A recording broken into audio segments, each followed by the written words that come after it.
ሰላም ጤና ይስጥልን። ዛሬ ሁላችሁ የምናውቀውና የምንወደው በሳቅ ለገዳዩ ዩቲዩበር ብሩክ ወይም ብሩክ ቲዩብ ስንት ብር ያገኛል የሚለውን ጉድ ልንዘረግፈው ነው። ብዙዎቻችሁ ይሄ ልጅ ዝም ብሎ ቪዲዮ እየሰራ ይሄንን ሁሉ ብር ከየት ያመጣል ብላችሁ እንደምትጠይቁ እናውቃለን። ዛሬ ግን በግምት ሳይሆን በቁጥር ከቪዲዮ እይታ እስከ ገቢ ያለውን ዝርዝር ይዘንላችሁ ቀርበናል። እስከ መጨረሻው አብራችሁን ከቆያችሁ ብሩክ በአንድ ወር ውስጥ የሚሰራውን አስገራሚ የብር መጠን ትሰማላችሁ። የብሩክ ገቢ በአንድ መንገድ ብቻ የሚመጣ አይደለም። ዋና ዋናዎቹን ብሩክ በሚሊዮን የሚቆጠሩ እይታዎች ወይም ቪዎች አሉት።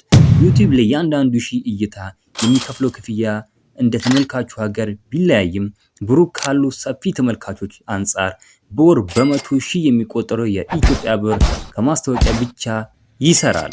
እሺ ወደ ቁጥር እንግባ። ብሩክ በወር በአማካይ ከ3 እስከ 5 ሚሊዮን እይታዎች ቢኖሩት እና ዩቲዩብ በአማካይ ለ1000 እይታ 50 ሳንቲም ለኢትዮጵያ ገበያ ቢከፍል እንኳን 3 ሚሊዮን ሲካፈል ለ1000 ሲባዛ በ0.5 $1500 ይህ ማለት በትንሹ ከ80 እስከ 150 ሺህ በኢትዮጵያ ብር ከዩቲዩብ ክፍያ ብቻ ማለት ነው።